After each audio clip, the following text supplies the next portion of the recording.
And ladies and gentlemen, you guys already know that we're back with another edition of the RotoHackers podcast. My name is AJ Herschel the Kid, and I am joined with two of the greatest analysts that you have ever seen in your life. Quote me on that. Right over here, you've got Judah Buddha, and y'all already know the absolute stud is here. Jared. We are the RotoHackers, your unauthorized reporters of fantasy football news and information. Gentlemen, how's it going? It's going COVID. Yeah. Is COVID the new term for like kosher or? No, it's like instead of low key, it's going COVID. Oh, okay. No, I have no idea. I just said that. I don't know why I said that. Although I like how COVID kind of sounds like covert. So you can use it for like a COVID operation. I got nothing, guys. I gotta go. This is where we're starting to see the cracks already. We're not that far. But how far into quarantine are we? I don't know. I've lost track of time. I have lost all concept of time. So not 100 days. Somebody said it was like a round number a couple days ago. It was like 30 days, maybe. Yeah, I mean it's got to be around 30 because I mean this didn't start till we were into March a little bit, so it probably is 30 or like a little over 30 now. That's crazy. I'm not feeling good about NFL. I'm still hopeful, but when people are saying we're going to stay like this, like they're literally saying things are going to be like this until we have a vaccine. I'm not. It's not going to be fun. It brings the hope level down. Yeah. Yeah, I hear you. How are you doing, AJ? We don't ever get to hear how you're doing. I'm all right. I don't know. I'm chilling. I'm homeschooled, so this is my natural state at this point, being locked in a room. But seriously, I'm okay. What homeschooling you do? I'm kidding. It's a strict homeschooling. All right, it's like all right, if you get an A- or above, you can come out. But otherwise, no. Yep. So I'm fine. The lack of sports is hurting me, but I mean we're okay. I've got books. I've got the little NFL news that we can, and the Final Fantasy VII remake came out, so I'm playing that soundtrack on repeat. So I'm fine. Nice. Okay. So fortunately, this week we got a total of one piece of sports news correlating to the NFL. Well, we got a couple of pieces of hoaxes of fake news that happened. Yeah, Cap to the Jets and Cam to the Patriots, both of which social media fell for. So we got like three pieces of sports news, but only one of them was true. Yeah. That was fun for like a day. I didn't see the Cam one. Yeah, it was out there too. Okay. Yeah, but people might have been slightly less eager to jump on that, but after being burned. Well, no, I think it came before. It came before Cap, but just anything Colin Kaepernick related, people are just like waiting to pounce. So like, what happened? So do we want to talk about the piece of news that did come out? The real piece of news? Fortunately. Sure. I was about to lose it if there wasn't going to be something, but that is horrible formatting. I need to change that. Okay. So we finally had some little piece of free agency for what little we have. Brandon Cooks, I guess they're trying to still patch up the hole that will be left by DeAndre Hopkins, and they gave up a second-round pick to the now LA with a bad logo Rams. So what do y'all think of that? Any news about I can't even remember his name. Big surprise. Brandon Cooks, right? Cooks. Yep. Any news about Brandon Cooks just I mean, it used to be big news when he went to a new team, but yeah, I don't know. He goes to another team with another set of hit or miss wide receivers. I don't know how that impacts fantasy really. When Jared sent it to me, I was like rip Fuller, but like Jared said, Fuller's always hurt anyways, so it was already rip Fuller. I mean, I think it's well, like Judah said, it's not what it would have been a couple years ago. Like we've just seen enough from Brandon Cooks now, even going all the way back to his Saints days, where he's a little bit like Amari Cooper. He just has games. He just has games where he disappears. He has one catch, 0 catches. I mean, Amari Cooper's a better receiver. Cooks is more, especially now, seem to have just kind of turned into this downfield threat, and Jared Goff couldn't get him the ball. But so Cooper's, I think, a more complete receiver. But in terms of what they give you fantasy production wise, I think they're pretty similar, because they can have, if they're in the right situation, they can have a big game, but then they'll just have games where they don't show up. So, so I think it helps his value. His value was going to be in LA. It was going to be either undrafted or late round pick, because he was going to be like the 5th option in that offense behind their running back, Robert Woods, Cooper Kupp, the tight end, maybe Jared Goff running the ball. So I think it helps his value. It maybe gives him some sort of fantasy value, because, in New England, in New Orleans, he had value. It was a gamble if you wanted to trust him. But I think it helps Deshaun Watson's value. I think it helps Cook's value.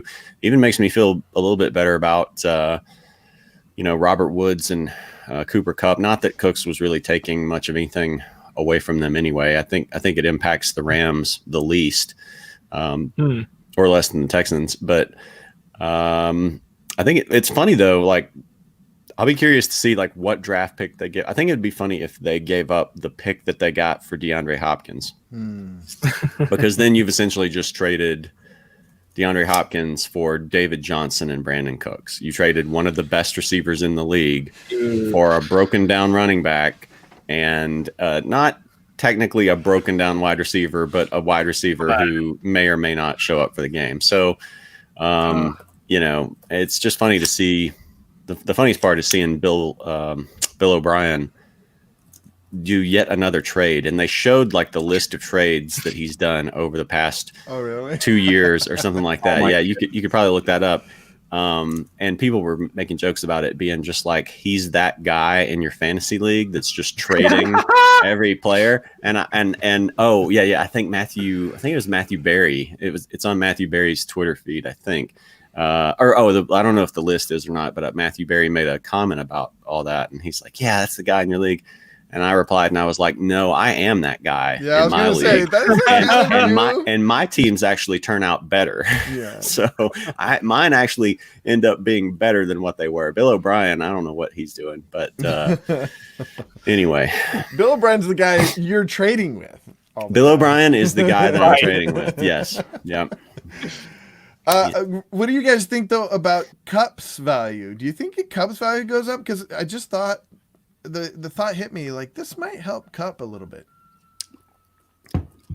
I don't even know at this point. I mean, it could, but Cooks essentially. I mean, last year he only caught 42. He caught 42 catches, but I mean, at this point he was literally like, I remember. It goes like 4 years back. If you guys remember James Jones for the Packers, he literally. Every game would get you 10 points because he would catch one pass for 67 yards or however long it was. And that would be just – and that's kind of what Cooks has turned into. He's a downfield receiver, and that's it. So, I mean, it might help Cooks in production a little bit, but I think it just depends on whether we're going to see next year first half of the season Rams or second half of the season Rams. Like, are we going to see the complete Rams where they've actually figured out what they're going to do? with the team, or if this is the first 8 games where LA was just a mess. Honestly, I have no idea how this affects Cup. Yeah, I don't know if it does. I mean, because Cup is typically the guy getting all the underneath stuff, and I can't imagine that they would like vary his role to make him more of a, try to make him a down, deep ball guy. So I don't know. I think it's just, I think for the Rams, maybe it makes me feel like 5% better about a couple of those guys, more so Woods, I think, than Cup to me, because isn't Woods? I guess they're both kind of. They're both, yeah. They both really they started just using both in kind of that same role, because Jared Goff just can't.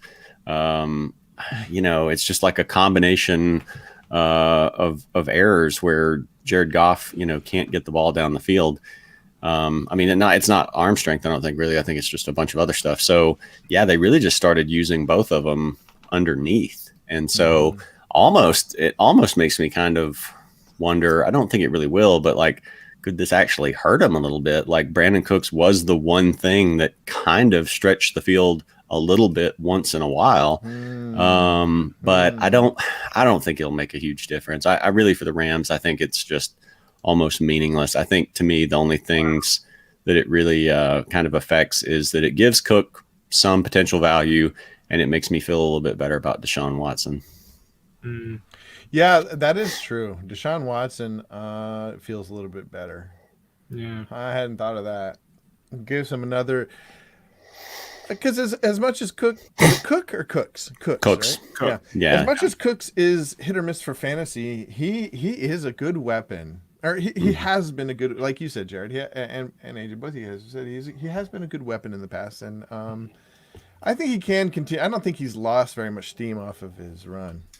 I think this hurts. I think actually for fantasy, more of the Texans wide receivers, because we had no idea what they were going to do, and so now they've got Will Fuller, Randall Cobb, and what's the last game? Oh yeah, Brandon Cooks in there, and that is like the most B+ wide receiver core I've ever seen in my life. Now it's just B++. throw it. If they just added like Mohamed Sanu or something, I would just right. That would be the ultimate like B level receiver. Well, right. Cobb though is going to be like a slot underneath guy, and so it was going to be Judah and I talked a little bit about Will Fuller, and I mean, it hurts his value in the sense that he was technically going to be the number one receiver, but he just never, we can let's look and see like how many games Will Fuller has played over the last few years. I mean, let's see here. So,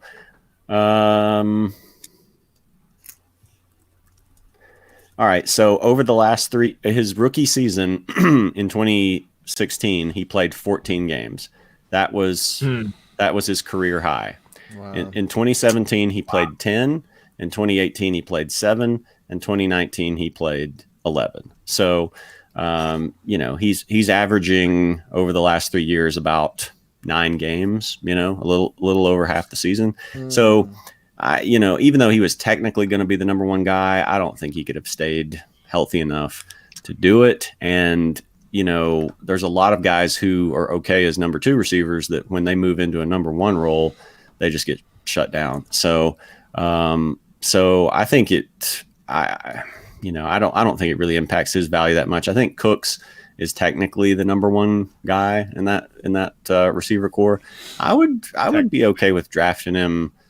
I mean, I think he would be a much better value than Amari Cooper because he could. Really? Well, I'm not saying I would. I'm not saying I would rank him ahead of Amari Cooper. I'm saying he would be a much better value, I think, than Amari Cooper, because I think you could get him much later and get similar production. He's like a discount Amari Cooper. Yeah, he's a discount. Yeah, he's a discount brand Amari Cooper. He's off-brand cereal of Amari Cooper. Gross. Interesting. So I might actually, depending on, if he's there at a certain point, I would be willing to draft Brandon Cooks now, maybe. Really? Yeah, I mean, at a certain point, like I'm not going to get crazy. Do you think, with like it. 10th round, something like that? That's kind of what I was thinking, because there's a lot of pretty good receiver options out there that you could even get on into like the 8th round, maybe the 9th round. So I think like 9th, 10th round, just off the top of my head. Yeah. Okay. Huh. Interesting. Okay. I don't know. It's gonna be a weird year for the Texans because you're gonna have almost an entire new wide receiver core of second-tier wide receivers and a banged-up running back, and Deshaun Watson trying to hold the team together. Yeah. It's gonna be whack. Yeah. Yeah, I feel sorry for Deshaun. I don't know. There's not much he can do about it. He's kind of stuck there unless he really, and he's not the kind of guy that would really do that. That would cause a big fuss and demand to get traded or something. But yeah, it's not a great situation for him. Yeah. Although, I mean, sometimes we look at this stuff from a fantasy perspective. From real world NFL, they've got a potential,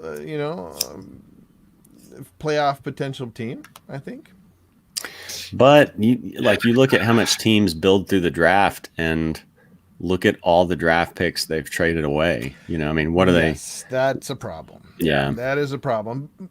But just from the devil's advocate standpoint, like what might happen, right? Like a pure speculation. You get David Johnson at full David Johnson, and Brandon Cooks ends up being, just as good as what he was in with the Patriots, and maybe Fuller just jives better with. I'm just trying to, like, how could it work for them? Fuller jives with Cooks as a better, like a less, maybe Fuller does better closer and gives Brandon the deeper stuff. I don't know. It could work out. I don't know. I don't know. When I say I don't know, just get off of me. Sorry, a little late on the click. I actually could have done it myself.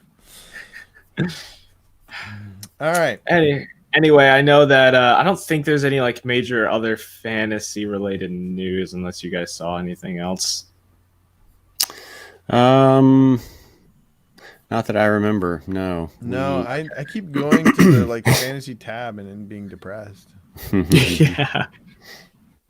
Oh, I guess there is maybe a little bit of fantasy news where I looked or I can't remember if I said this when I did this the other day, but I joined a fantasy football league that is drafting tonight. Whoa, nice! Yeah, you told me. And it's a free league. It's so weird. I thought this had to just be a glitch, and so I joined it just to get into a league and wanted to see what the settings were like. I wanted to see if they had changed waivers from continual rolling list to fab. They didn't. It looks like if this is still correct, if this is what they're going to use for the pay league, then it's still continual rolling list. So they actually did not change waivers to fantasy bucks. So, but I'm scheduled to draft a free team tonight. So that's kind of funny. I mean, we haven't even had a draft yet. So I guess players who then, get drafted are just going to go on to the waiver wire. And so that makes sort of, it gives you more, not incentive, but there's more of a reward for if you get a later pick, because then you've got your choice of rookies there, Well, check to see, because I know that in a lot of what do you call those? I forget what they're called, but when you draft early, and it, anyways, they put the rookies in there, and they just don't put them with the team, and you can still draft them, and you can get them, but usually you can get them in a much lower draft. You can't get in. No, they're not in there. They're I not just in I this just too? looked up. I just looked up CeeDee Lamb or Jerry Jeudy, and they're not in there. Interesting. That's a. So I was telling Jared, AJ, maybe I was telling you, I can't, one of you guys, that I think an interesting plan would be to throw a bunch of money, like get into $500 leagues, with understanding that if NFL doesn't play, you get all that money back in the fall. So it's almost like, a little bank account action. And if they do play, you're playing against probably a bunch of jabronis who don't, like me, who are getting in early to, I don't know. It just seems like your odds of getting in good, easy team or easy leagues is really high, especially since nobody knows what's going on, right? Yeah. I don't know anybody else other than us that are still talking about this right now. When it comes to my circle of friends, Yeah, that's true. That is true. And the odds are you get the money back. So take that Trump money, boo, put it into a couple leagues. Okay. Uh-huh. Well, Yahoo's locked my account since I'm not 18 yet, so sorry, I can't do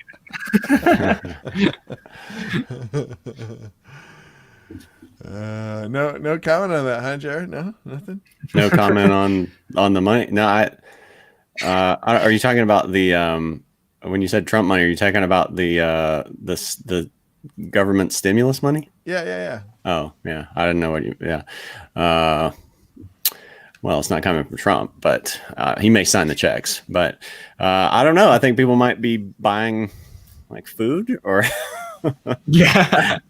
I think that's why people now are I've had a couple of friends you need to buy stock in this or that, and I'm like, well, yeah, maybe, but I mean, it's just not knowing how long this is gonna drag on. I'm reluctant to take out of emergency funds or anything like that for I mean, right now my job is still okay. I'm starting to feel a little bit better about it, but it's just tough right now with not knowing what's going on to really sink much money into something that I mean, and I will admit there are, I think, some good investment opportunities out there.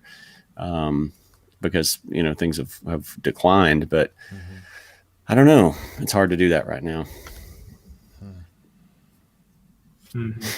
Do you know any investment opportunities that might give you all the money back in August? Well, I mean, I'm still going to put my same thing in. Well, they won't give you your money back in August. Why not? Are you still talking about fantasy football? Yeah. They don't give you your money back until January. No, not if there's no NFL. Oh, yeah. Well, yeah. But I mean, it's then just a wash. So, yeah. No, I mean, I always draft some leagues early. You're the one who gave me the idea. Yeah. But I don't. I mean, I kind of do a mix of it. I do. Maybe a third of them early, a third of them sort of just, during the month of August or, late July, early August, mid-August. And then I do maybe a third of them right before the season starts because you never know. I mean, a player can get hurt. You could have a player that you really like and he gets hurt or something. And so if you've got a few shares of him, then that really hurts a few of your teams potentially. So I diversify.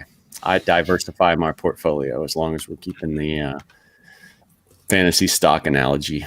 I diversify my portfolio to guard against things like that. Mm-hmm. Nice. Well, should we get to the Well, draft? we have one more thing to discuss. Yeah, I think we're thinking of the same thing here. Yeah, I think so. Yeah. I think so. Okay. You've probably already got it set up again. I have got it queued up. So first of all, I must ask Judah Buddha, because I don't think we got his opinion on Tampa's first. No, we didn't. He was not here, so we needed. Yeah. All right, Judah Buddha, thoughts on Tampa's New Jersey? Gonna zoom in on that. Is it different? Oh yes. Remember digital clock numbers, the weird shoulder pads that they had going on? It's fine. It looks kind of like it kind of looks like the Falcons from last year. Okay. I don't look at jerseys. I have no idea. I do not care. So yeah, it looks fine. Apart from the sleeves, like the Falcons had those tricolored sleeves, but you're right. Apart from that, it does look similar. If that brownish rust color, was just black instead, then it would look very Falcons like, and the sleeves are different. Yeah. So that means it's time, Jared. It is. See, they leaked the Falcons jerseys last week, and then so Tuesday night we had a little something. We had leaked photos to go off of, and AJ wanted me to comment on it, and I said, "Well, I'll wait. They're supposed to debut them. They were supposed to debut them in a few days, but then after they leaked, the photos didn't look particularly good, and so they went ahead and officially unveiled them on social media. Here they are. So there we go. I'll say they definitely look. I mean, the reality of them is going to be somewhere in between, because the leaked photos looked horrible, and the promo photos look fairly cool. Like they're they're cut out or on a green screen type background or whatever, and dramatic lighting, and the players are in these stances, and so especially with that two-tone jersey, the two-tone jersey definitely looks better the more you hide it. Dark lighting. So here they actually look pretty cool. What's the two-tone jersey? The red third one. We call it Rush. The red one goes like down a little past the chest, like at the stomach, it turns black. And so it almost it's like the Jaguars helmets, how the Jaguars helmets go from like black to gold or something like that. And so it almost, to me, it looks like old man wearing his pants too high, because it looks like the pants continue all the way up to the chest, more or less, Okay. I'll say that I like the white jerseys. There's actually another promo photo of Ryan just standing there, and the other guy standing around, and the white ones I actually like, and in that promo photo, the guy wearing the white jersey's got like a red bandana on, and it made me think like, oh, red helmets with those white jerseys would have looked pretty cool if they'd have gone back to red helmets. I'll say though, they did. I did end up reading where we were trying to figure out what they'd done with the helmets. So they made the logo bigger, and they made the helmet. They made the helmet matte black instead of glossy. Yeah, I like that. I like the helmets better. I love that. But like just like looking at these out of these, like I looked at them and I'm like, oh, the one on the far right looks pretty good. Wait a minute, that's a throwback jersey. So, so that was my initial reaction when I first saw these. The white ones I think can look pretty cool. The red and black ones, and then solid black ones, I don't care for them that much. So. Is the ATL kind of contentious? It is to me too. Yeah, that it's like a half step above saying Hot Lana. Yeah. Like Hot Lana used to be a thing, and people having lived in Atlanta, the whole ATL thing is kind of annoying. It's played out. I'm tired of it. It's like it's the new Hot Lana, where like whenever like anchors, if there was some event in Atlanta and anchors coming in and be like, oh, we're in Hot Lana, like no one here says that, So. The ATL thing, they've tried so hard to like push that as a cool sort of little thing. It doesn't work for me. So, I'm glad I held off on them on saying anything about it, because I'm not going to rip them as much as I would have off those initial photos. But they're not for me. Yeah, Judah Buddha, what do you think?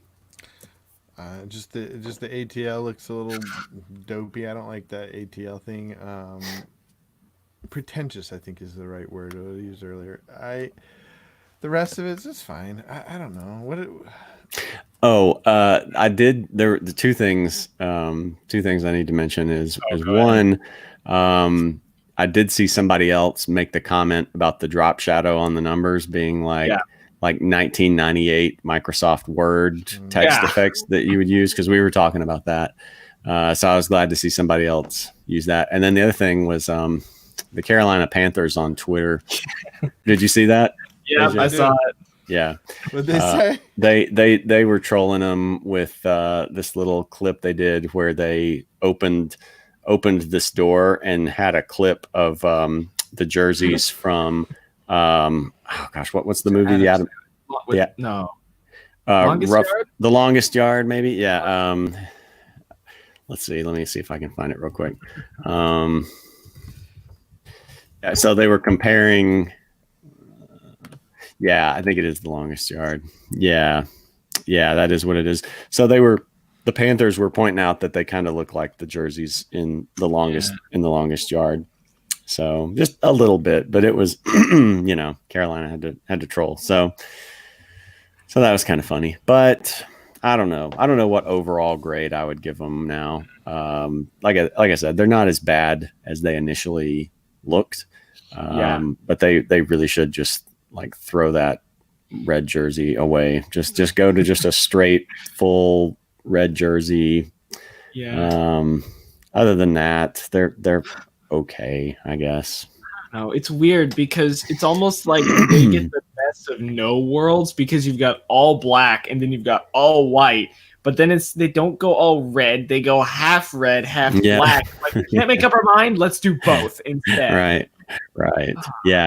I don't understand the two-tone thing. Like, did no one look at Jacksonville's helmets and say, no, we should never do this in any form on a uniform? Get it. And I'm normally the one who is okay with weird jerseys. Like, I'm the one who likes looking at the Steelers Bumblebee uniforms, but I'm still about 100% on this. Yeah. What is the deal with the here's sleeves? the funny thing, though. I have one other picture for. Sorry, were you saying something? What's your picture got a lot better, by the way. I don't know, if you're using a different camera or something. No, I think it was just like his feed, like the resolution might have been coming in lower or something. I'm not sure. But what is the deal with the sleeves? Is that just what they're wearing underneath it, or is there different sleeves per?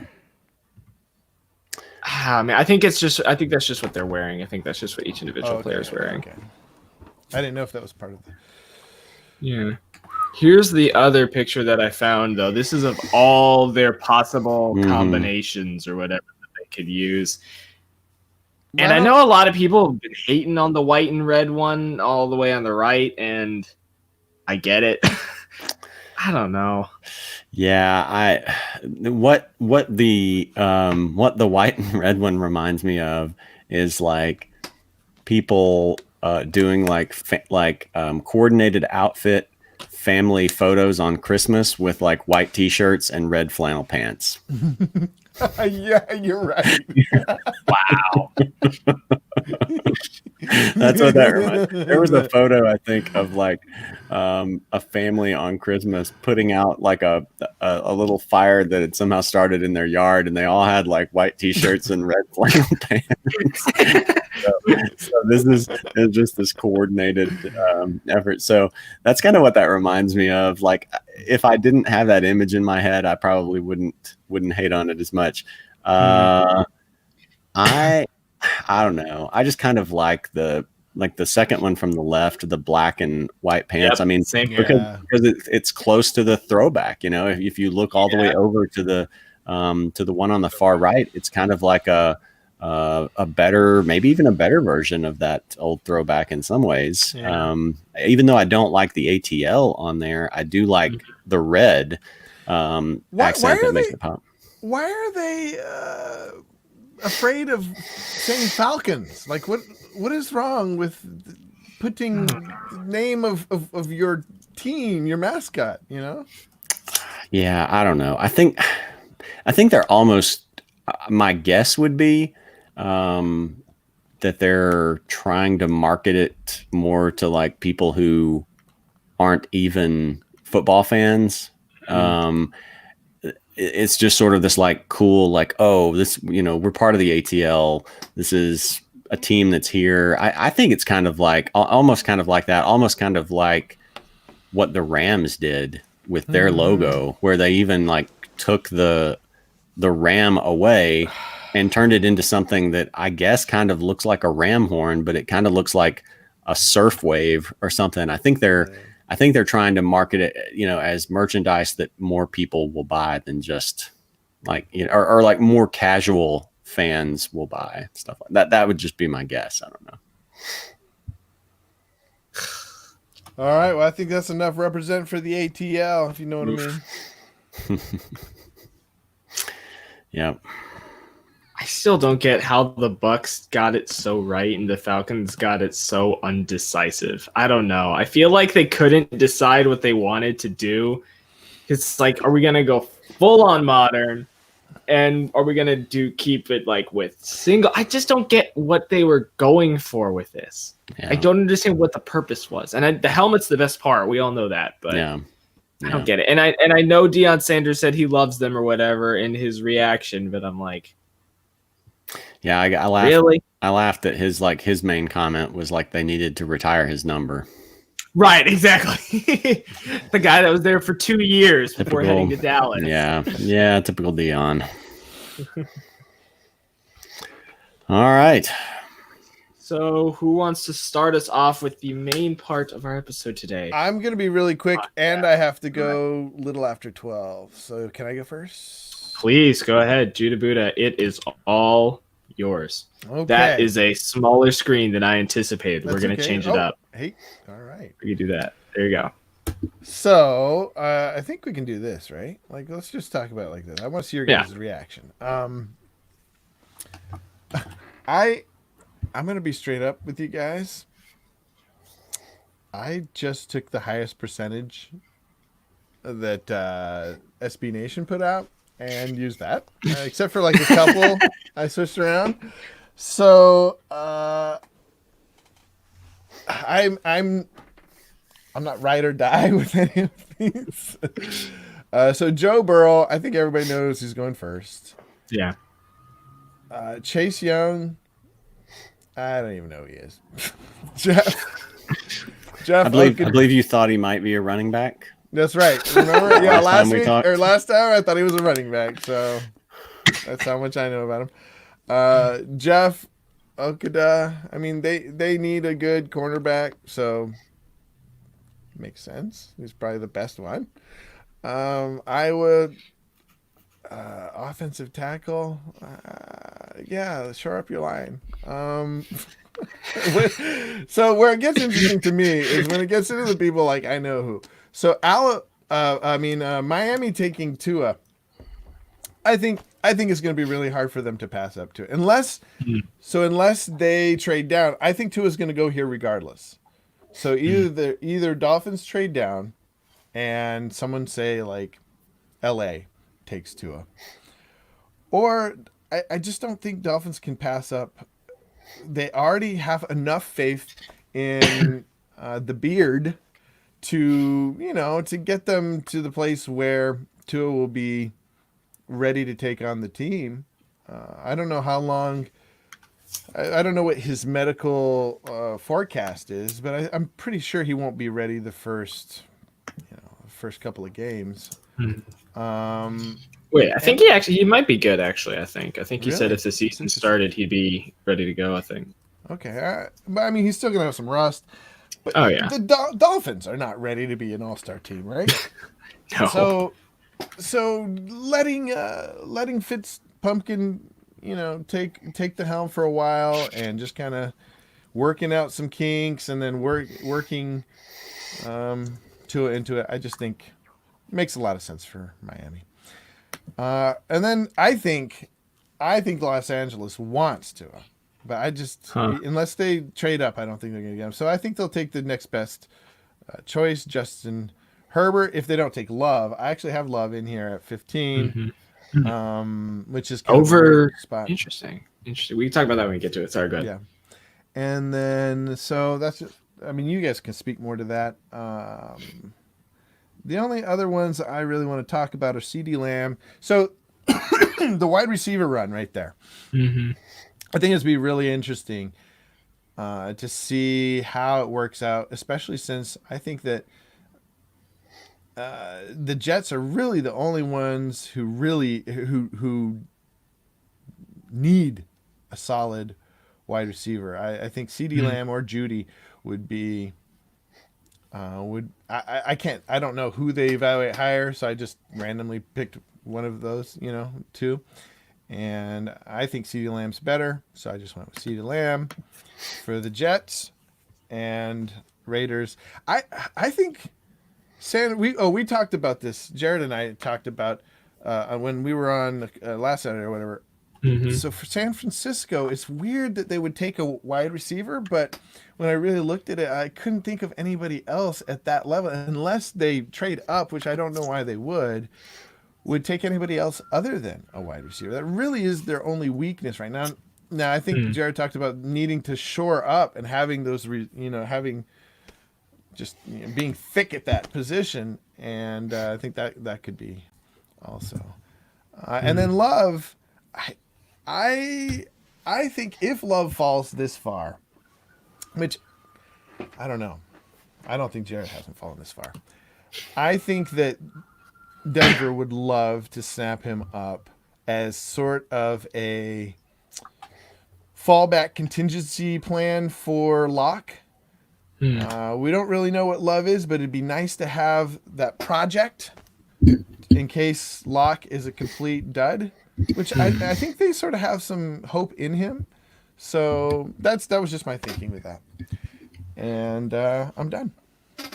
All right. What do you guys? Jared, you want to comment on it first? I think I mostly agree. I'm not sure about Isaiah Simmons slipping to 7. I think there's a chance. I think there's a good chance he could go to the Giants at 4.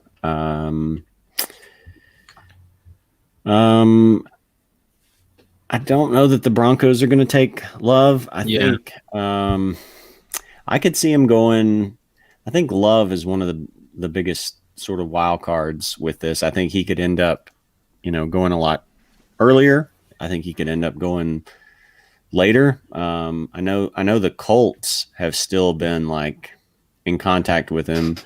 I think in case maybe he slips down into around the 20 spot or something like that. And I think that's possible. I mean, he's a really raw player. So it's really kind of hard to forecast where he's going to go. He's kind of one of those that, beauty's in the eye of the beholder. And so I could see him going to the Chargers at 6 or the Panthers at 7 or something. But I could see him falling down, into the early 20s or something too. So I think he's really the toughest one to predict. Ruggs to the 49ers. I mean, it makes sense. It makes some sense. My other thing was that I thought they might take a cornerback, maybe somebody like CJ Henderson out of Florida if he was available, because I don't know. They've got Deebo Samuel. There's some of these other guys like Kendrick Bourne that have just been solid. I can definitely see him taking Ruggs. I think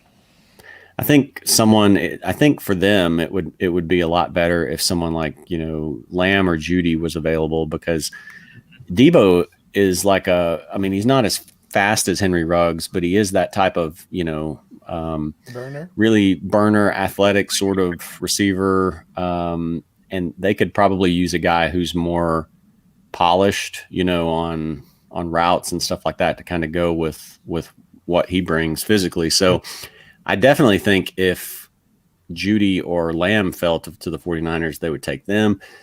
I don't know about Ruggs. I don't know if it makes sense for them to have one more guy sort of in that mold, but maybe so. But yeah, mostly, apart from a couple of picks there, I pretty well agree with you. Yeah, I think same for me. I'm just Jordan Love going to Denver. That's really, really interesting to me. It's like a quarterback competition is going to be there between him and Locke. And otherwise, I think I agree with this for the most part. I mean, Tampa's going to get offensive line, I'm pretty sure. You've got the murderer's row of wide receivers, Judy, Ruggs, and CeeDee Lamb obviously going first. I actually agree with this for the most part. I think Jared said pretty much everything that needs to be said here. So my only other thought is Denver being desperate for a solid wide receiver and throwing everything off by trading with someone like New York to get that fourth pick and get like a Judy or a Lamb. I feel like it'd be more possible they switch with San Francisco because the Jets they need something at that pick. But I get what you're saying. Yeah. I meant Giants. Oh, I don't. Okay. I don't think they'd go up that high to try to get one of those guys because I think there's a pretty good chance you could still get one of them at, maybe 9 with Jacksonville or 10 with Cleveland or something like that. If they really wanted to do that, I think maybe, Cleveland would probably be the spot because they could jump up and, I don't know if there's anybody that the Browns, I mean, if Andrew Thomas and Becton were both still there, then the Browns could probably, still have a chance to get a pretty good tackle at, down around 15. They desperately need a tackle. Yeah, they do. What about the Panthers though? They're more likely to trade down. I think so. I think the Panthers are an interesting one because I could see the Panthers, like everybody pretty much has the Panthers taking either Derek Brown or Simmons if somehow he was there. Isaiah Simmons, yeah. I think, like with the Panthers, though, I could see the Panthers, if the quarterback they wanted was there, taking them, even though they just signed Bridgewater. Because we saw, we've seen in years past guys get signed. And I think Teddy Bridgewater even was one of those guys that he got signed by the Jets. Didn't he get signed by the Jets the year that they then went on and drafted Sam Darnold? I think so. No. I want to say yeah. Are you thinking? I think you're thinking of Josh McCown. McCown. Let me look real quick. Yeah. I think he was with because he didn't. No, he went from Minnesota to the Saints. I'm pretty sure. Yeah, it was Minnesota. Well, he didn't play any games with. Let me look and see. Wait, no, he did play in Minnesota, didn't he? Yeah, he played for Minnesota. Yeah, he played for a while. Yeah, okay, so no, he did. So Teddy Bridgewater went to the Jets. He signed with the Jets. He signed with the Jets in 2018, and then they drafted Sam Darnold. So then they traded him to the Saints for a 3rd-round pick. Wow. So about that. I had no idea that happened. I'll be honest with you. Yeah. So I could see it.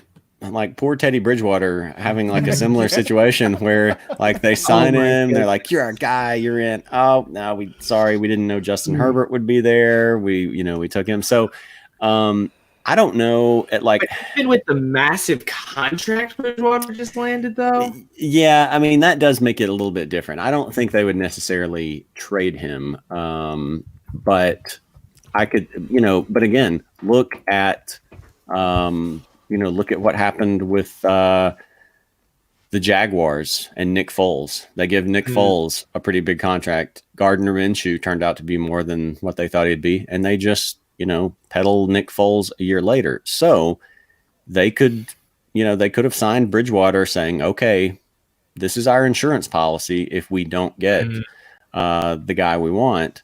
But I don't think that, if we look at the recent trends, that doesn't, preclude them from still drafting a quarterback. So I think there's a possibility. I believe that there's a stronger possibility Carolina takes a quarterback there than a lot of the analysts seem to. What would they do with that contract, though? Well, it's a 3-year deal, right? Yeah. Yep. So I'll have to look up the details of the contract to refresh my memory real quick. So would they just eat it? Okay. So he got 3 years, $63 million. Let's see what Nick Foles,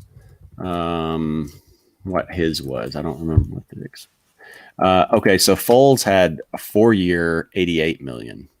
So, I mean, these big contracts don't necessarily, stop them from taking another guy. So I think, there's a possibility that they could, give him a year, and then you've only got 2 years left on it. And I don't know how the contract's structured either.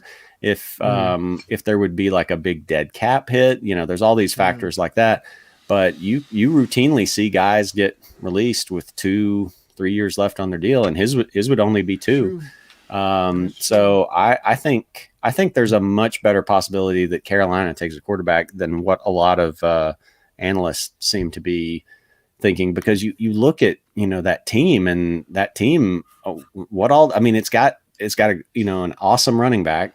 It's got a good receiver in DJ Moore, but apart from that, their run defense was terrible last year. They lost. Who do you think they would take, though? Tua? I think they would probably be willing to take Tua or Herbert if either one of them were there. The only one that I don't really know about is what they think about Love. If Love would be someone that they would want to invest in at that pick. But I mean, it's a new owner, relatively new owner. He's only been there for a year, 2 years maybe, and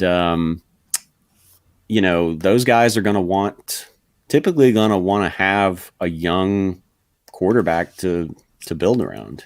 So so I think there's a good chance that they could take one of those guys if somehow they're there. But interesting.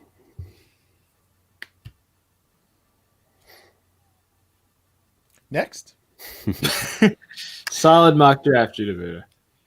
Yeah, I didn't even really write all of mine down. I don't even need to. If we can go through AJ's, and again, I can kind of talk about a little bit of like what I might see different or do, but largely, I think the more interesting thing is the discussion about them rather than just looking at the names. Yeah. So if we want to just go to his, yeah. All right. Let's see here. I think after we get through 2 of them, we don't need to see a visualization of mine where 2 to 3 picks might be, different. All right, here we go. I had to pull up another account because my first computer crashed. So that's my other little person in the corner. All right, so mock draft. It's not super different from Judah Buddha. There should be like a stop screen share at the bottom. Never mind. All right. So we've got Joe Burrow going for Cincinnati. Yeah, I think there's a 0% chance they trade or do something crazy. Redskins, I have them taking Chase Young, defensive lineman, Ohio State, because duh. I've got Detroit taking Jeff Okudah, linebacker, safety, heir apparent. They need someone since Darius Slay is gone. Giants take Tristan Wirfs out of Iowa. He had a crazy good combine. I just think he's really, really good here. We got Tua going to the Dolphins. I'm not having the Dolphins trade up or anything. I'm not having LA. I'm going to have no trades in this one. So I got Tua going there. which I think. I mean, the Dolphins are not going to take anyone else. Also, fun fact: Josh Rosen is still in Miami, so that happened. Josh Rosen, what? I didn't hear you. Broke up. What? Yeah, it broke up. Sorry. Yeah, Josh Rosen is still in Miami. Oh yeah. He's still there, which is going to be kind of weird, but whatever. Chargers are going to get Justin Herbert. I think that's pretty obvious there. I've got the Panthers taking Isaiah Simmons. Luke Kuechly retired. They need a new linebacker. They take Isaiah Simmons out of Clemson. We get down to Arizona. Beef up the offensive line for Kyler Murray. You've got Jedrick Willis Jr. from Alabama. Jacksonville takes Javon Kinlaw. They have lost a lot of defensive linemen over the past few years, and they have like 50 different needs on the team. So I'm just going to have them take Javon, especially since they just traded away half their defense anyway. They could take almost. They could like draft someone at almost any position because they have so many now needs. But yeah, it's literally like on like Madden or whatever. It's like take best available. They are just matching the take best available button right now. They have solid wide receivers and a solid running back. Yeah. I mean, they don't necessarily need a running back. Wide receivers. I mean, they've got Chark. The other guys are fine, I guess, but yeah. Pick number 10, we've got Derek Brown. Cleveland bolsters their defense. I've got them taking now. I'd like to go ahead and apologize to every Jets fan in the history of New York, just because part of me really wants this other pick to happen. So I'm going to have the Jets taking Mekhi Becton because their offensive line was atrocious last year. And even though they got like 4 different offensive linemen in free agency, this is just the most Jets move in the history of sports. So the fans will have to boo from home now. Right, exactly. They're boo free at this point. There's going to be no green gang at the draft this year. Uh-oh. Dang it. Why did you always put me in the middle? Let's see what else we got. So 12, I've got the Raiders taking CeeDee Lamb, best available wide receiver on the board. They get him out of Oklahoma. 49ers take Jerry Jeudy, which I think is just scary. And my reasoning partially for them taking wide receivers is now they lost Emmanuel Sanders, who was really, really big at the end of the year, if not injury prone. Still really good. They take Jerry Jeudy. Kyle Shanahan gets another weapon that's frightening. Tampa takes Andrew Thomas out of Georgia. A little bit surprising he fell this far, but offensive line help out Tom Brady. 15. I really want the Broncos to take Henry Ruggs here. I would love to see Sutton on one side, Ruggs on the other. You've got Melvin Gordon now. Drew Lock is your quarterback. I am really high on the Broncos this season. Fant at tight end. He's a young guy. So I'm really high. I'm really high on him. So is he a big guy? What's he like? Who, Ruggs or Ruggs? Like size wise, you mean? He's like 6 feet. Yeah, 5'11", 188. He's pretty fast. He's more of a speed. Yeah, receiver. Speed is he's the guy who ran. They were wondering if he could break John Ross's combine record of like 4.22, but he ran like 4.28 or something like that. Wow. Which is still, I mean, if you hit sub 4.3, then you're blazing fast. Wow. So yeah, he would be, Sutton's a bigger receiver. He would be a great fit across from him. Yeah. Okay. So that's partially just me wanting him to go there. 16. I went a little bit farther just because I got the rest of the quarterbacks off the board. 16. I have the Falcons taking CJ Henderson. They just lost Desmond Trufant. So I have them taking Henderson to fill that gap out of Florida. Skipping a couple picks. I've got 23, the Patriots taking Jordan Love. I don't know how much they trust Jarrett Stidham. We have not seen almost anything on him. This is probably the pick I'm the least confident in here, but it just kind of makes sense to me. 26, I think the Dolphins are going to take DeAndre Swift out of Georgia. I really do. You think he's going to fall all the way down to 26? Oh, yeah. I don't think he's going to go super high. I agree. Yeah. I agree. I think he's the best running back on the board. I think Miami immediately takes him with that pick, and I think they're going to I think that's really going to help him out. They've got Howard, more power running back. You've got Swift. I think it's going to be really good.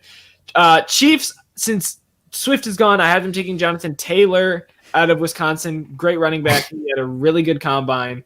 Plus, I mean, they have Damian Williams, but I'm not sure how confident I am in the rest of their bench. And I also think they could bolster their defense if someone good falls to them at pick 32 as well, because I think they could use it. I also have Jared. I've got your Colts taking Jacob Eason at 34. Nice. Next quarterback on the board. I think he'd be a decent fit behind Phillip Rivers for a year. They extend him. Another Alex Smith situation here, I think. So I think they take Eason there. They basically got DeForest Buckner for their first round pick, so I think it works out for them. Mm-hmm. Then we get to the third round. I think the Saints take Jake Fromm in the third round. I think that'd be a good fit. I think he falls that far. I think he could. I'll say. I think he could fall that far. He's basically Drew Brees Jr., so I think this just works out too well. Yeah, this works. I think that'd be worth it for them because they lost Bridgewater. What's their other Taysom Hill? He's a different type of guy. Yeah. I think it'd be worth them, picking up Fromm and seeing like how much Breeze could tutor him. I think that'd be worth it. And then this is my last one I have on the list. There is one team that has had quarterback woes for much too long. And look, I know that your star quarterback doesn't want anyone younger than 37 backing him up or however young.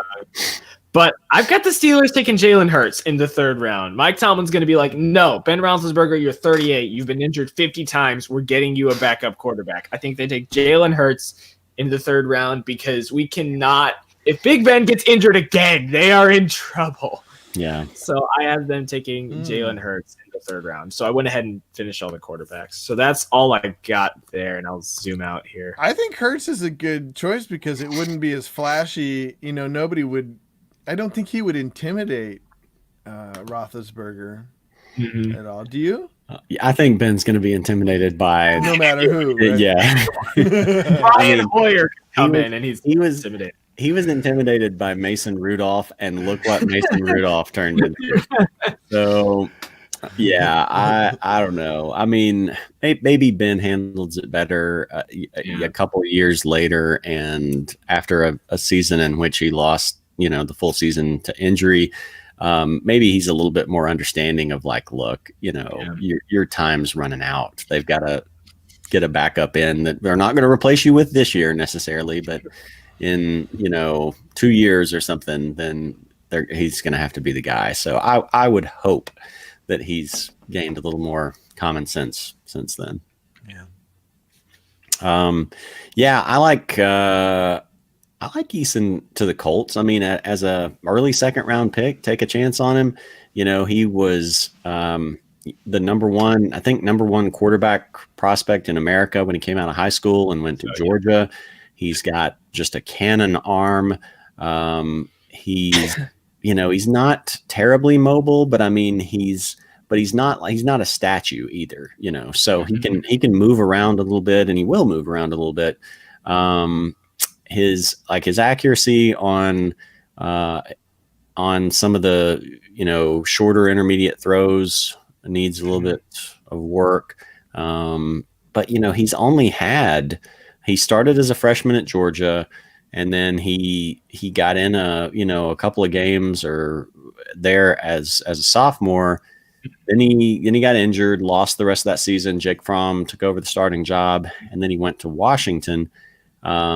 But he doesn't have a ton of, even college experience. So you can still look at it as getting a pretty raw product. And I don't know what kind of mold the Colts want to try to go for in a future quarterback. I mean, they had the ultimate guy. They had Andrew Luck, and prior to that, they had Peyton Manning. And so Colts fans are spoiled on elite quarterbacks. And this is a different regime. This is a relatively new regime that's only been there in Indy a couple of years. It's kind of hard to say what if Frank Reich, the coach, and Chris Ballard, the GM, could have their perfect guy, who that would be. But is it that they've spent a lot of time on Jordan Love, talking to Jordan Love? Maybe that's what they would like to do. Maybe they're hoping that he falls to a spot where they can trade back up into the first round to get him. I don't know. But I would be good with Eason. If they got Eason in the second round, I think that's worth taking a chance on there. But now I like your Fromm. I already kind of talked about it a little bit, but I like your Fromm to the Saints pick. I can't imagine a better scenario for Jake Fromm other than maybe New England or something. Because the other interesting part was I was just talking about Love, but was the other interesting part was Love to the Patriots, because that would be I think I talked about this some with Judah, but like that would be very anti-Bill Belichick in some ways, because he's always preferred sort of these pocket passers, these guys that were really accurate, didn't necessarily have the best mobility, didn't necessarily have the strongest arm. And, Love's a guy who's got a cannon arm, he's very mobile. He's kind of like Mahomes at dropping his arm angle down to make throws and things like that. He improvises well.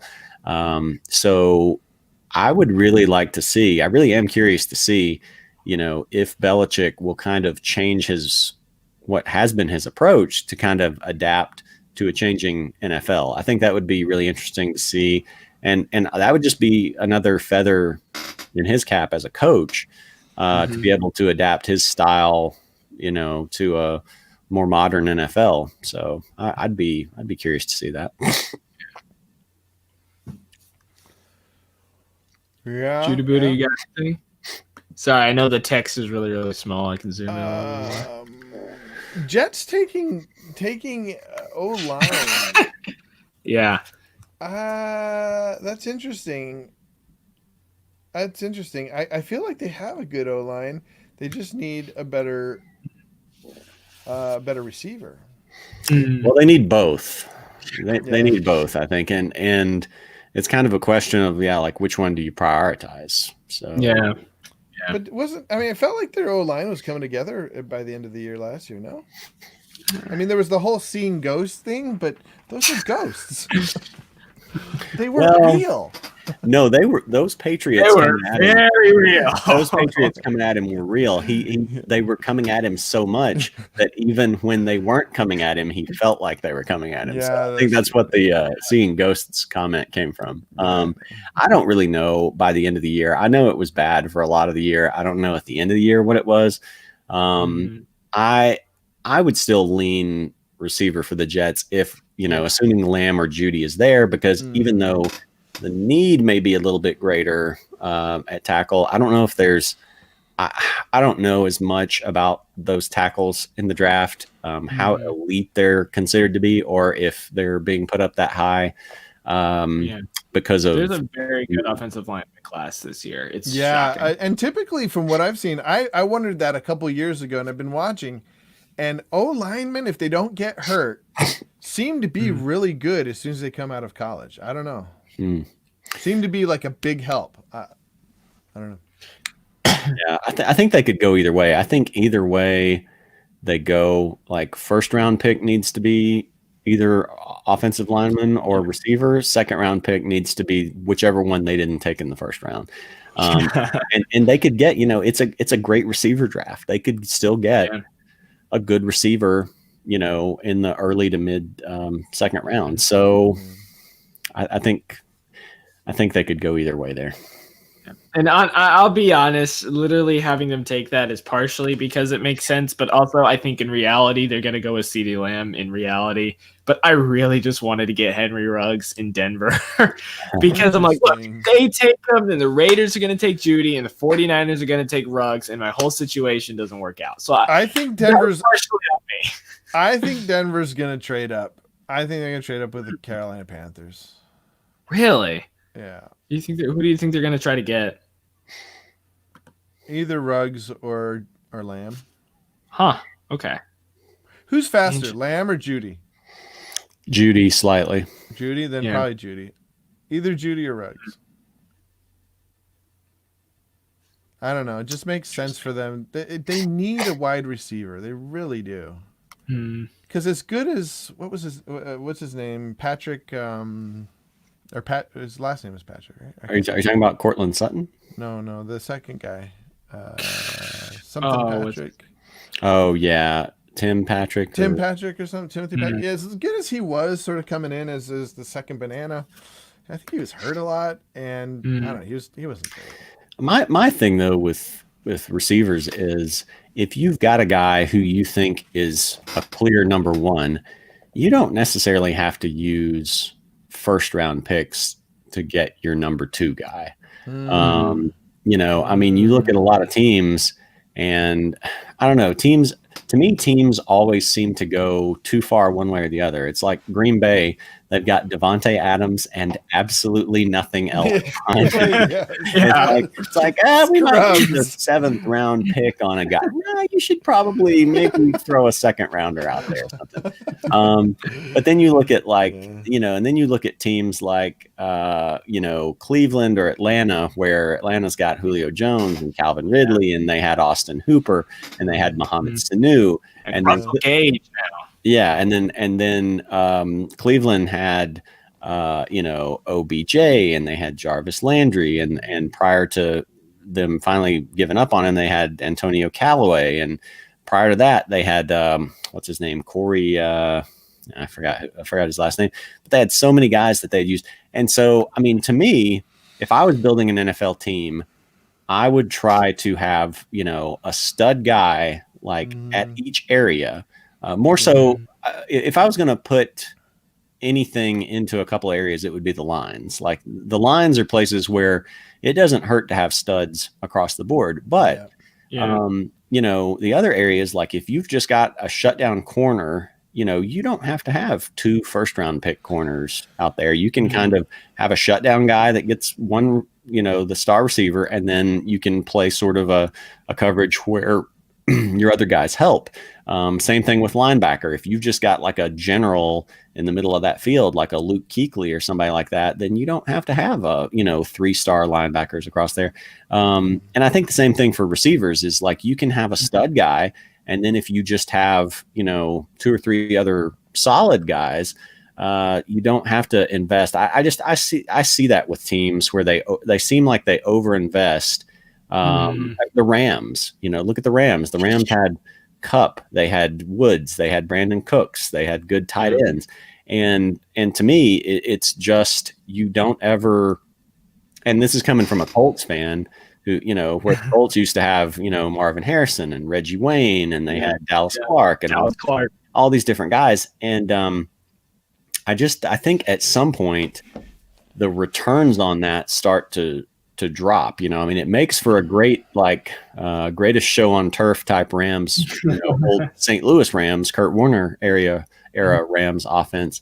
But at some point, I think it's just diminishing returns because there's only one football, and you only run so many offensive plays, and you can only throw the ball so many times. So. Yeah, I get what you're saying. Yeah, good point. Good points. I still think Denver's going to trade up. Well, we'll see. We'll see. It'll be interesting. Yeah, I'm just ready for it to get here. I'm like now that we're it's 12 days.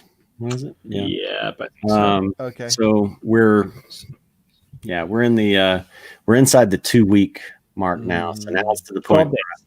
Yeah, 12 days. So now it's to the point where I'm like, all right, let's go. And we are live streaming still. Huh? We got to live stream it, right? We're still live streaming. Yeah. Yeah. It's the first night, right? Yeah. First night.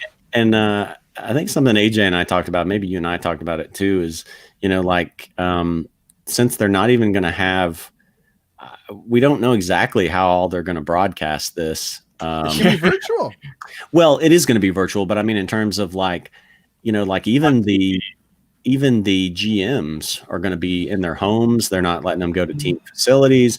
and some of the GMs are nervous about letting IT guys come into their homes to set up tech stuff. So I don't know how much is going to be broadcast, but regardless, though, you got to think it's probably going to be a lot tougher for like every other year. We've gotten to the point where everything's now spoiled on Twitter. Adam Schefter, Ian Rappaport, all those guys, like they see who's on the phone in the green room and stuff like that. And everything is spoiled before you can even watch it. So I think this could be like an exciting draft because you could have, just a lot of surprise picks because how are they going to be able to tell, what's going on unless a source texts them or something like that. So it may also be harder to barter too because you're not there in person. Yeah. I don't know if they do very much in person. I think they still do it by phone in the green room. So they'll probably just have a bunch of cell phones where they can like call different GMs and stuff like that. But I think it does. 32 phones in front of you for every team. But I think it does make it more interesting. The other thing is, I think I saw where. I guess the company that's doing it or whatever is going to have like animated walk-ups for that's what I read. Yeah, they're going to have like kind of like Madden with like digital walk-up and meet Roger Goodell, and they were asking the players what they wanted it to be like. I said, you know what? They would of course never allow this, but some player should ask at the minimum to have his animated guy go up and RKO. RKO Roger Goodell. If I was a player, that would be the first thing that I would ask for. Oh my God. It just like walks up and it turns into Street Fighter. It's like, go. It would be kind of cool if the players could control their person. Like, oh, it's me. I'm, and you have him walk up there and you can RKO, you can like drop kick. Like a non-player character in an RPG, exactly. Walk into a wall and they just continually walk into the wall or something, Oh my goodness. That would be great if this will glitch out. And they would have like, the player standing inside the podium and just all that. You're going to be complaining about lag and everything. He's just going to be walking through the jersey and everything. Yeah. Oh, man. Well, guys, I gotta hit the road. All right. You got any last words for us before you head out, Judah Buddha? So on one hand, now I'm really looking forward to it, but you guys said we got 12 days. What are we going to talk about between now and then? And we just said everything we possibly could. Maybe we've got 2 episodes and then a special episode before the draft. We've got 2 episodes we got to fill content with. Okay. So yeah, he's right. We've just got Tuesday and Saturday, and then once we get to the Tuesday before the draft, then it's just sort of we'll have probably heard some more stuff by then. I think there will probably be like more rumors and leaks out. So we've got a couple to kind of fill maybe with some. Next time we can talk about my draft tonight. We can talk about how that went. That's right. Yeah. Maybe I'll try to get in the draft. Yes. Yeah. So we can see if that's any sort of indication of what a draft may go like, if it's just a bunch of idiots in there just taking like a kicker in the second round or what. So but we'll have a better idea. I wish it was a pay league, really. I wouldn't have done a pay league prior to the draft. I'm gonna do one. Is there I don't know if there are any other slots. Are there any? Because that was what I didn't, when I signed up for it, I didn't even think it was really like real because all they had open was today. And then the next one they had open after today was August. Oh, wow. Oh, my goodness.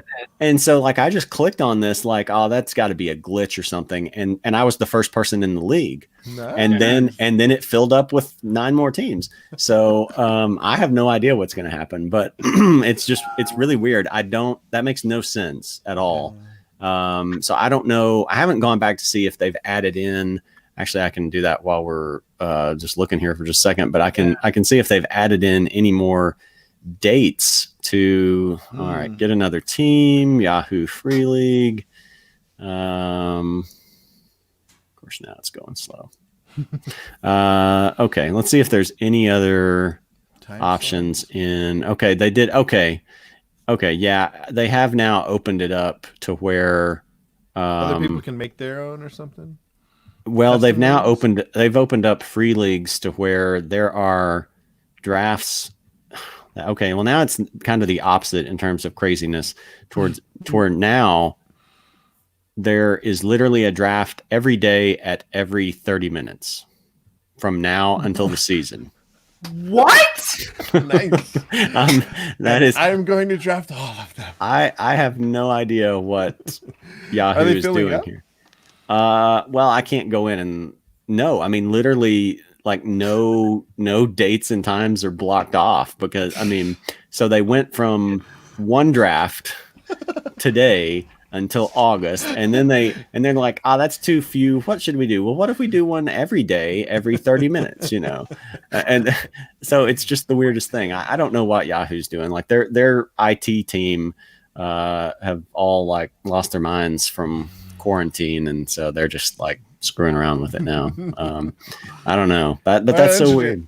I'm gonna try to get in the draft too. Probably, like I'm gonna find something. It might be a.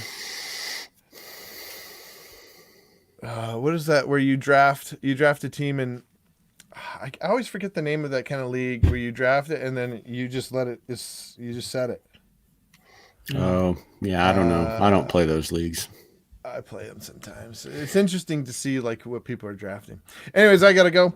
I will taco to you guys later. All right, sounds I'm good. gonna hit end broadcast.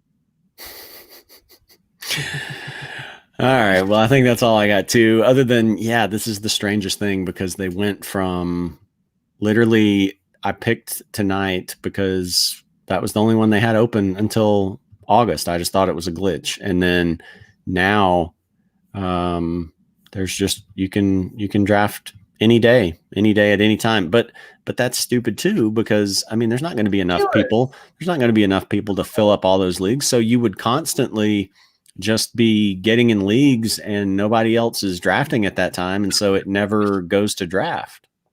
Oh my goodness. I don't understand that at all. There's no way you're going to, how many leagues are they going to have this year? I don't understand. Yeah. I won't, I'll do this one just for kicks, but I won't do any others until if they open up pay leagues after the draft, I'll go ahead and do a pay league. But I kind of wonder if they will, though, because they're already dealing with a mess from basketball season of all the money that's come in that they've got to figure out what they're going to do with if the season doesn't restart. Are they going to just give people their money back? But people that were clearly winning their leagues are then going to be mad because, then they don't get the payout they would have gotten. So basketball, it is. It's a lose-lose situation. And then baseball, I don't know how many of those drafts happened, but baseball's easier. They could just give people their money back since it didn't even start, but they'll hold on to it for now. I guess waiting to see if the season starts.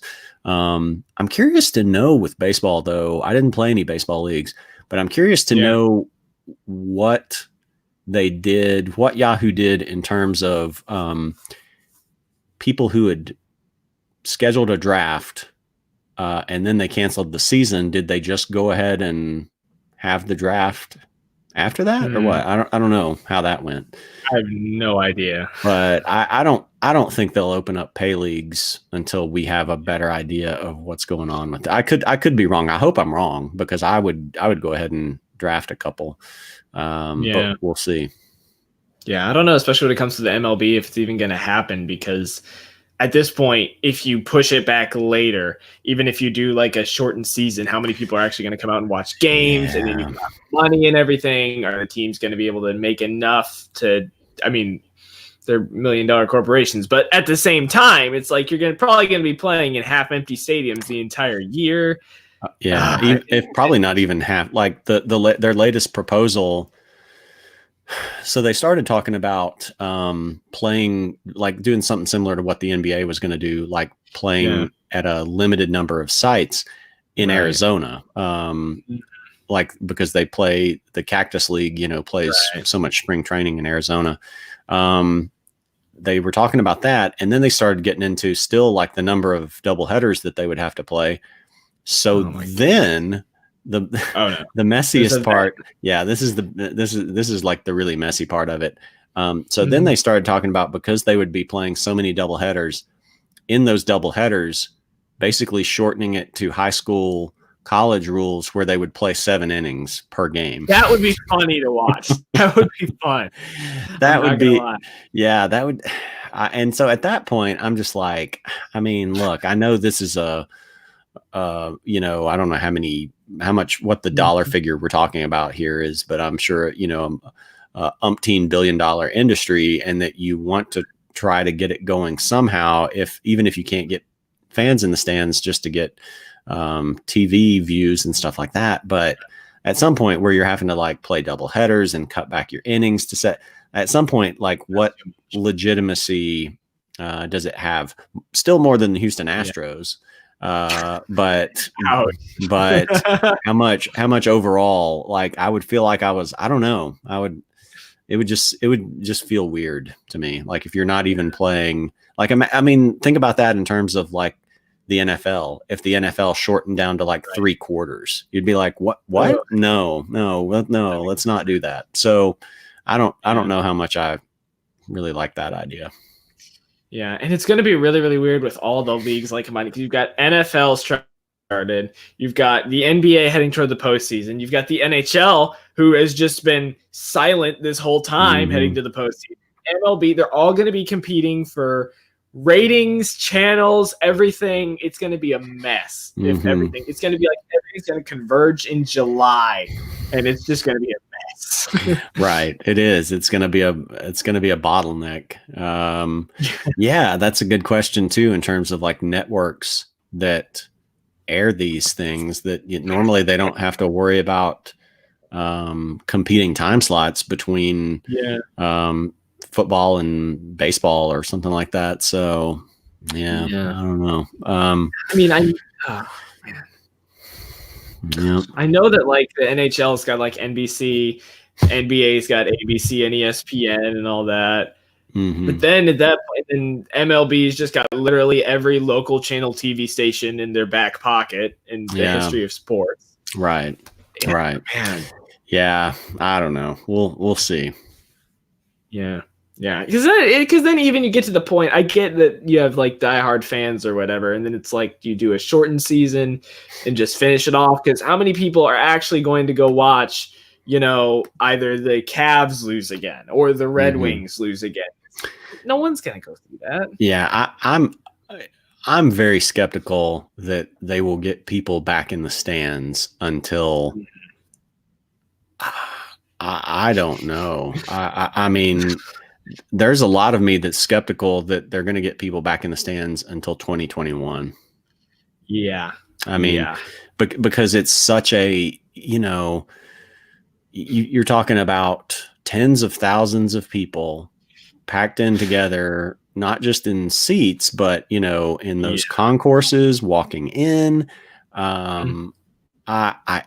With what we've got going on, because COVID-19 is not going to just go away. Right.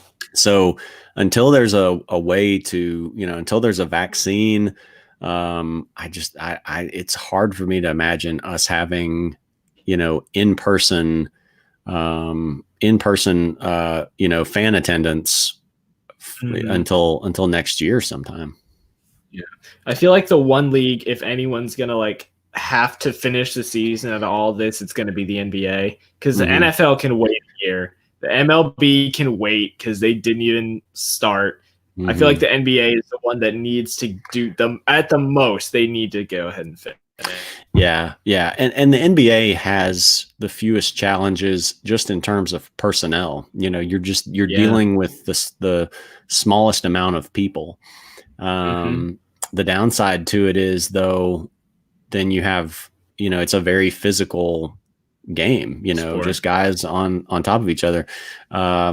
MLB, the advantage MLB has is apart from guys within the teams, I mean, the real issue for MLB is in the dugout, Right. not on the field, because I mean, in baseball, you're spaced out more than any other sport, you know? Right. Exactly. So on the field, it's fine, but then you've got the issue, you know, with just guys in the locker rooms and dugouts and stuff. So NFL is just the worst of all worlds, because you've got the most people and you've got them, again, it's a very physical sport. So guys are just right up against each other. Especially you think about those offensive and defensive linemen, helmet to helmet in each other's face, pushing, breathing on each other. I don't know. And college too. You know, you talk about guys that aren't getting paid, college athletes who aren't getting paid for it at all. So at least with the other guys, you can say they're making millions of dollars.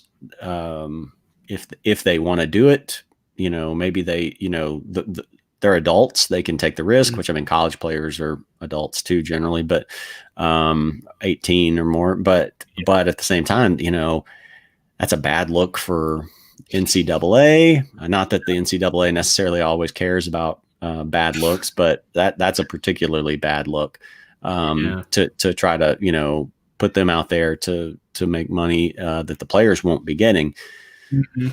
College football, I think, and I've heard other people say this too, like that's the one that I probably have the least amount of faith in it happening. And so then I guess, like, for college football players, are they going to give him an extra year, or they would give him an extra year? The question then would be, like, what happens with the draft rules of, like, do guys like Trevor Lawrence and Justin Fields get to come on out anyway? Or since they didn't play a season, do they have to go back and play? So it's going to lead the NFL even have a draft next year if the league doesn't start? What would be the point? They would still, I think they would still have a draft. I mean, it makes it much harder in terms of evaluating players. The top guys, you can go off of what they did as sophomores or whatever, but it really then becomes much more of a guessing game in terms of a lot of the lesser guys. So GMs and, like, scouting teams would really have to do their work in order to be able to. There would be a lot of guesswork there. It is going to be a whack year for sports, to say the least. All right. Well, I got to go too now, but when we're back Tuesday, I can talk about my draft. Yes, I'm excited. For those of you who don't know, here's our upcoming schedule. April 14th, Jared's got his draft. And are you still bringing in your jersey tier list? I'll probably do sort of a overall. I don't know that I'll rank all 30, but we'll do some jersey tier lists. I'm excited for that one. That'll be fun. April 18th, we're just going to be hoping and praying there is something to do that day, because it's after your draft, it's before the real draft, and we're just going to hope something happens. April 21st, that is a surprise, which I still need to come up with. But I know that what did you suggest again? You suggested something I think you suggested something for that day. Well, the 21st, I think we can, I hope the 21st, there will be more out. There will be more news out in terms, because we'll be 2 days away from the draft, less than 48 hours. So hopefully there's more out in terms of having an idea of what some teams might do. That's just my hope. We'll see. Yep. And then 23rd, we've got the live stream, and then that Saturday we're going to have our post-draft reactions after that. I'm excited. That draft week's going to be a fun week. And that Saturday, the draft will still be going on. It'll be day 3 of the draft. There you go. Yeah, we'll have the stuff from Friday night, which is the 2nd and 3rd rounds, I think. And then Saturday is 4 through 7. So we can talk about what happened the night before, and then what's currently going on with it. So, it'll be fun.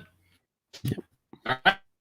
ladies and gentlemen, be sure to check out previous episodes because they age a lot better than our week-to-week episodes because you can watch them up until the season starts, and that's pretty much it.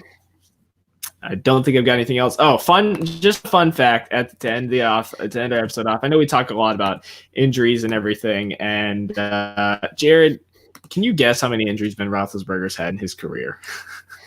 If you get this, I'll say within 2, you get another minute to add on to your future rant. Oh, so this like injuries that have, how are we defining injuries here? Like actual number of injuries listed in an article, or like how many games he's missed, or what's our actual amount of injuries in his NFL career? Oh my goodness.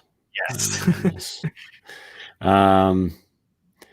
Yeah, I'll just have to throw out a number because I mean, because these days everything, like he can, guys can miss practice with whatever. Right. We'll say like injuries that affected like missing games, pretty much. Yeah. Okay. Yeah, I really don't. I'll say 13. Okay, good guess. The answer is 18. Oh wow. Okay. 4 head injuries, 2 shoulder injuries, 2 chest injuries, 2 hand injuries, 2 knee injuries, and get this, 6 foot injuries. Jeez, wow. Yeah, when you're that big, I guess, and you've got, 6, when you've got like 6'5", 6'6" plus whatever he weighs on those feet, and then you've got other like 250 pound, 300 pound men like trying to, jump on top of you and push you to the ground. Yeah, your feet are gonna take a punch. Offensive linemen stepping on your feet. Yeah, that's a lot of punishment for those feet to take. Yeah. I just found that like mildly interesting, and yet he still is worried that Mason Rudolph is going to take his job after all that. Yeah, Ben needs to be planning for post football because that time's coming pretty quick. Yeah. Okay. Oh, actually, that actually gave me an idea for what we can do on April 21st. I'm not going to spoil it. Anyway, ladies and gentlemen, thank you for tuning in. Jared, thanks for hanging in for the last hour and a half. Sure. Judah Buddha, he headed out. If you want to watch the rest of the episode, it was a fun one. We spent another 20 minutes talking about jerseys, and that's always enjoyable. Ladies and gentlemen, we'll see you next time on the RotoHackers podcast.